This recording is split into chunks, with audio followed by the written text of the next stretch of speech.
50, Brown to 2 left. Brown to 2 left. 60, fast 2 right on Brow. 60, turn fast 6 left. 65. Action from round 4 of the Dunlop Tyres WA Rally Championship. This event supported by local competitor Steve Champion and his Champion Autoglass operation.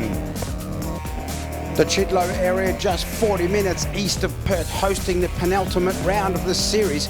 Just over 40 cars on the entry list. Very well known for its rough and tricky roads, this year's event supersized. The addition of an old Rally Australia section that looked like it hadn't been touched since then would be tackled twice. The other 2 stages to be repeated as well.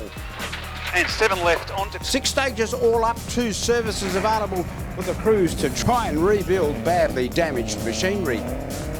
Heading into this round, Daniel Gonzalez topped the Drivers' Championship on 319 points. Craig Rando second with 263 and still very much in play. King, O'Dowd, Peter Rullo and Alex Rullo making up the top 6.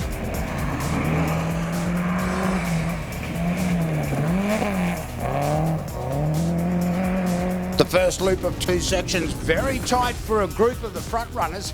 Just 7 seconds separated 4 teams on the opening test and 10 seconds across 3 cars on SS2. King and Tierney fastest across the ground, however copping a 20-second time penalty for a late arrival to SS1. The net gap, however, was just 1.1 seconds.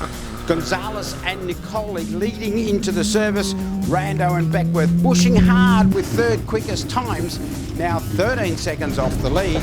King dropping to 3rd place after the penalty.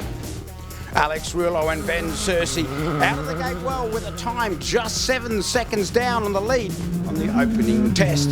However, wrong tyre choice cost them on the second stage, well over a second decay off the fastest. That said, 4th at the service and well and truly still in the game. O'Dowd and Fever 2 clean sections and 5th spot. Mills and Gray in the Race Talk repaired Peugeot holding down 6th. Gary Mills getting quicker and quicker after swapping to this all-wheel drive machine. He and Mitch Gray working hard on these super tough opening stages. Left 4 long, 30.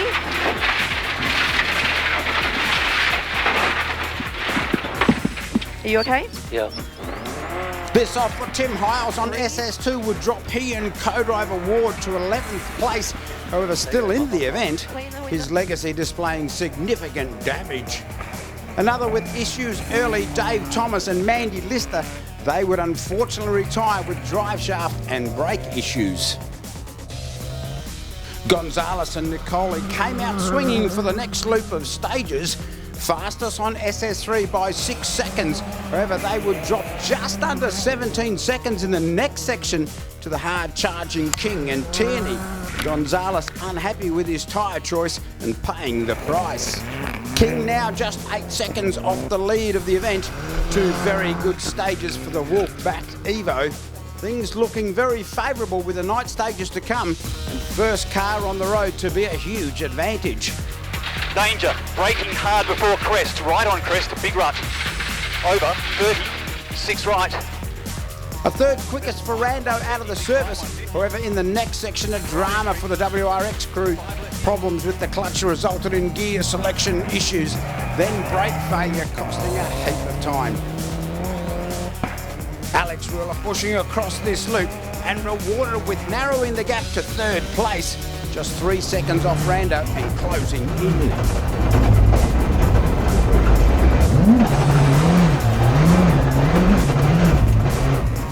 O'Dowd with a good run on the ABS Midland stages, he held on to 5th place. A big run on the Baracking repeat stage and a clean run on SS4 leapfrogged Peter Rullo past Gary Mills to take 6th place. 2 7th quickest times for Mills and Gray. A consistent run for Busey in the Legacy to maintain 8th. Benjamin Parade, another good event for him, and 9th. shout out to Frank O'Shea, who has quietly been increasing his speed over the last few events. 10th place, a good effort. Alex White back on the stages with a newly shelled Sylvia, protecting a possible two-wheel drive championship. He'd keep it clean on this always ready to bite event and get it to the end in 3rd place in the class and valuable series points.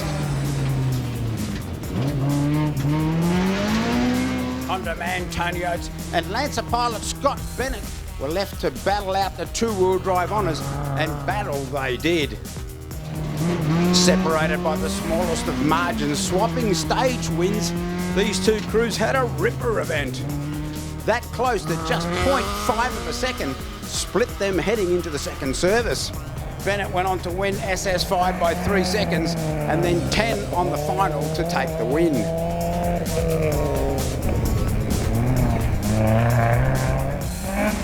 Julian Wright, the quickest of the Clubman Masters, taking the win after the 4 sections contested. Sam Moody too good in the 4-strong Clubman field, a very comfortable win at event's end.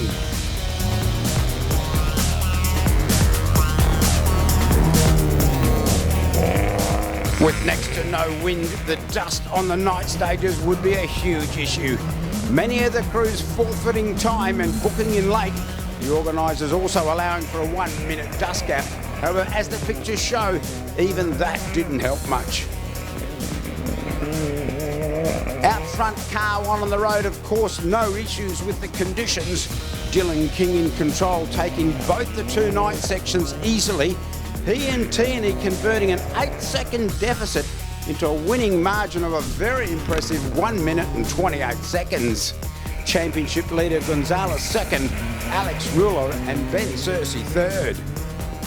Yeah, definitely that braking stage was just, pretty rough and rutted and had everything thrown at us today. So, yeah, really happy with the result to be here at the end of the day. Yeah, as you know, I love the night stages, and being car 1, I had no dust, so it was a pretty good result. Yeah, good day. I think we had a really good first 4 stages till the dust started to kick in. We got a little bit tricky there being the second car on the road, but certainly really positive gains today. Today was a really good day up until stage 1, 2, 3 and 4. Credit to, of course, King, and who took out the day, and incredible to see him drive so well and to think that what he's actually driving and how fast he's going. All credit to him, and a win well deserved. Yeah, it was a tough rally. This one's always a bit rough, so happy to get through it. Yeah, really tough out there. Struggled with the car really in the first loop, so yeah, after that it was just about getting through and learning something about the car. I don't think we were going to close the gap after that first loop, so yeah, it was good. We tried a few things, made the car a bit better. Second loop, it was like a different car, so we were able to push a little bit more. And yeah, really didn't have too many mistakes this weekend, which is good. It's good to have a clean one. We haven't had many of those this year. And yeah, I think we come home in 3rd, so pretty happy with that. A tough day for the Rando Beckworth outfit. Plenty of issues across the 6 sections. 4th place at event's end. Keep going. Over to 7 or straight 150. 9 left. On to Brown. Safari's always a tough event, but yeah, look, today I think I made it pretty hard on myself. It was just a world of pain for us today. You just have those days, I suppose. I haven't been fortunate enough to have a day like this yet, but today was my day. So yeah, it was rough. There's some big jumps on the first couple stages, on the braking stage. Yeah, it was massive. But look, all in all, everybody had to go around it. Just my problems got on top of us today, but from the exhaust leak to broken cross member, gearbox cross member, no brakes, clutches on the floor, done a bit of panel work myself. I don't know where to start. It was a long day, but look, congrats to Dylan and Lee. They did a great job all day. They were really fast, and Daniel comes second, and also Alex. He did a good job, Alex and Ben today. So, look, all in all, we're back here. We didn't have to go get our stuff from out the bush, so it's a good thing, I suppose.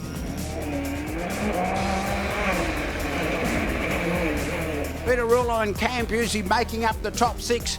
Gary Mills worked hard throughout the day, rewarded with 7th outright.